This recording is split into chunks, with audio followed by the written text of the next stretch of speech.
So one thing that I wanted to do this year when it came to the garden was try to put up an annual fence. And I'd kind of seen a few things and heard a little bit about it, but what really inspired me was I was reading a book about okra, which talked about Thomas Jefferson, who his Monticello is not too far away from here. He actually built an okra fence around his tomato garden and kind of said it kept some pests away or kept maybe some deer away. But one thing I wanted to do was I had a bunch. This is an heirloom seed that we've been growing of red okra, and you can tell Bridget's a fan of the okra. Oh, there you go. But I had a bunch of seed left over, which I knew I was going to have a lot of seed from this year. So I wanted to utilize. Now we can't take big bites. All right. But and so I had all this seed I needed to use, and I talked to my wife and was like, you know, I could border our whole area with an okra fence. And she wasn't so keen on it, so I didn't do it earlier in the year. And then it started getting later in the year, kind of middle of summer, and I said, you know what? Worst case scenario, I come out here at the end of the year with loppers or a chainsaw, and I just take everything down, and you'll never know it was here. So I did it, and I planted it. I used a seeder. What I did was I took my weed whacker and took it and just kind of took everything to the ground about a 6-inch space all the way around my property. And then I just brought a little bit of compost in, just kind of dressed it on top, and then ran my seeder over top. We had some rain coming in, and the fence popped up great. And if this was planted in the spring, like most of your okra would be, this would be somewhere around 8 to 10 feet tall. This isn't a big deal right now, but what we are finding is it's producing a lot, and it looks really neat. Everybody who drives by our house, everybody who drives by our property, they always ask, hey, what is that? What is that? And it's okra, and it's pretty neat because someone comes by and you can just say, would you like to eat from my fence? And it got me really thinking about the idea of using something like an annual fence or annual vegetable production as a fence because, well, one, it's easy to put together, it's pretty cheap. What I would recommend if you had a large property is that you could grow I'll say this is pretty interesting. This whole fence, which borders over an acre, was utilized from seed that I collected off of 3 okra plants last year.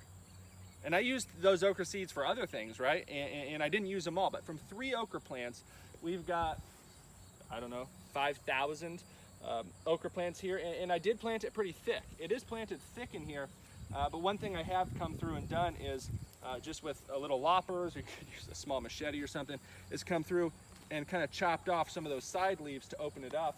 And I'm not seeing any diminished yield out of this okra. For this type of okra that this is, knowing this breed, because we've been growing it, it's a bit of a cross, but kind of stabilized. It's been growing really, really good. We're getting a ton of flowering, and we still have about a month left in our kind of before a frost, and it may come earlier, may come a little later, but about a month more of production. And so with this, I plan on doing a few things. I plan on saving a lot of the okra. One thing that we like to do is taking this really tender okra and dehydrating it, and it makes great kind of okra chips, similar to kale chips, really, really tasty. You can season it or you just dehydrate it plain. But then we'll also let this go to seed, a lot of it harden up as much as we can. And this is another kind of small scale staple crop that you could utilize that seed for making flours, for breads. It makes a savory type of flour. But the other thing is, on a small scale, regenerative type of farm, homestead, you could utilize the okra and sell that seed next year. Thinking from 3 plants, able to grow all this, and I could have doubled that. I could have fenced in 2 acres if I really needed to. What that seed looks like. And I'm not gonna get as much seed out of this because it's later in the season, but from my other okra, I did plant a full 50-foot row of okra that I'll have a whole lot of seed, and it's a very easy to get started with seed saving. But other than that, if you just wanted something to look good as a fence, I do like the idea of an annual fence, and there's a lot of different options, but I think Okra Seed, you can get a lot of different varieties pretty cheap, some of the older open pollinated varieties, and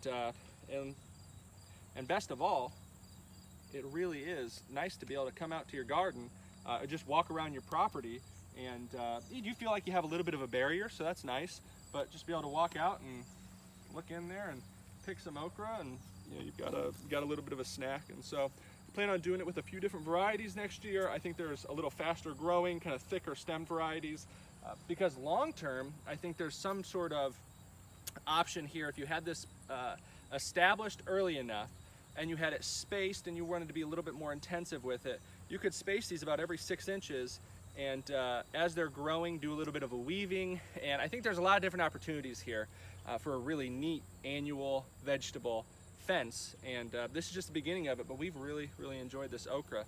If you have any questions about the okra fence, of where you can get some seed for this, or just gardening in general, you can always see if Bridget would like to answer them. I don't know if she'll get back to you or not, but we'll give it a try. But we appreciate you guys watching, and we'll hopefully see you soon.